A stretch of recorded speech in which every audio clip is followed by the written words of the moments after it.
They line up every year. I've been doing it for the past, 4 or 5 years? Hundreds, sometimes thousands of them, camping outside major retailers for days. How long have you been camping out here? Since Tuesday, 10 Tuesday. o'clock p.m. Wow, and it's Thursday. Waiting for the doors to open. They're Black Friday shoppers, and if you ask any one of them what can make or break the biggest shopping day of the year, it all comes down to surviving the line. To wait in line, it's more about how you feel and how you can react to the situation more than the actual time it takes. And that's what it takes to be a survivor. Exactly. It's not just surviving, it's learning your environment and taking control of it. Clearly, survival is not a joke, which is why we present you with this, the Black Friday Survival Guide, The Line. It's camping, but you can't really see it as camping. You're in front of a Best Buy. You don't have some of the natural amenities that camping, gives you. But then you don't have to worry about wild animals, right? Well, there was a squirrel earlier. They're mean. Survival tip number 1, know your place. For the serious Black Friday shopper, your spot in the line is everything.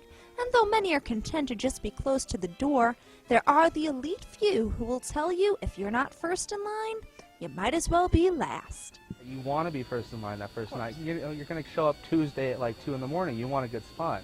This may seem like the ideal spot, but being first does not come without a lot of sacrifice. I got sunburned. I learned 1,000 uses for a hat. My friend did his schoolwork. These people have been camping outside Best Buy for days. They've encountered a lot of jealousy. First group of people that showed up happened just before all of us started falling asleep. Oh my goodness.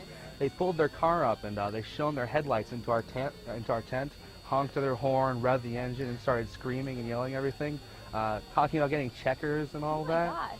Yeah, and that actually happened. That was the first group to show up after we did, actually. After that, a couple other groups showed up. All the honking the horn, the revving the engines. I think the first group actually came back a second time. I don't even know why. They wanted that They spot. wanted that spot. They were serious business. We weren't leaving. Like the tent took like half an hour to put up. That's too much effort already. And when it comes to Thanksgiving dinner, well, You actually had Thanksgiving dinner out here. You didn't miss out on it. Yeah, our families brought us foods, and it was pretty cool. tip number 2, play nice. If you want to make this experience as enjoyable as possible, be nice to your neighbors. Usually if you have the tent up, if you're kind and courteous, more than anything that'll help you because the people will be nicer to you. You're allowed to leave and get food or supplies.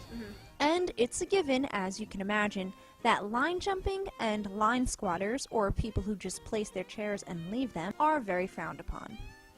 Tip number 3, prepare to get comfy. You'll be sitting in the same spot for a long time, so you'll want to make it as bearable as possible. On this line, people brought out lounge chairs, blankets, Water, like a table helps. Chairs are a definite. tents, bean chairs, and even car seats. I was sitting in this uncomfortable chair. And while I'm sitting, I'm like, how can I get more comfortable? And I thought about it, and I was like, wait, I can take out my seats. Makes perfect sense. And above all, lots and lots of snacks and coffee. Tip number 4, whether you show up days before or hours before, most everyone in this line will tell you not to leave home without something to entertain you. Whether it be your younger brothers, Kind of sucked my brothers into it. Told them it'd only be for a few hours. I was bored at home, but I'm a little more bored here. playing cards, laptops, board games, a ton of your friends, Yeah, don't go alone either. That would be lame. or your home entertainment center, Yeah, they were bored and they didn't have enough chairs, so they just went back home and picked up their coffee table, television, and Xbox. That was about it. too much is never enough. Just bring a lot of stuff. Don't be afraid to bring too much stuff, and you'll be entertained the whole time. Survival tip number 5. There will be casualties. After a while, you can expect everyone will be dropping like flies, and even a little cabin fever may set in, and you'll be saying things like this. I really think that it's kind of weird that everybody wears it the way that they're supposed to, because it's just like a backwards rope. Or doing things like this.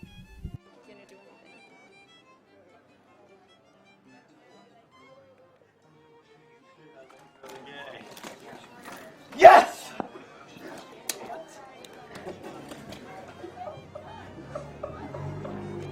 Finally, survival tip number 5. Prepare to come back year after year.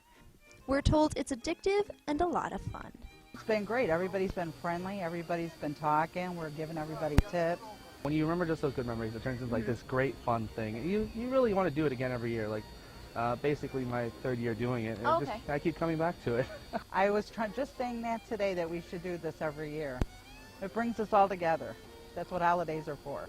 I want to hang out with my friends. High school's over. We're in college. Don't get to spend that much time. So I want to be first next year. A lot of great tips, a lot of good advice, and clearly survival on the line is no joke. But finally, the moment we've all been waiting for, entering the store. If you follow our survival guide, maybe next year you'll be the first person in line.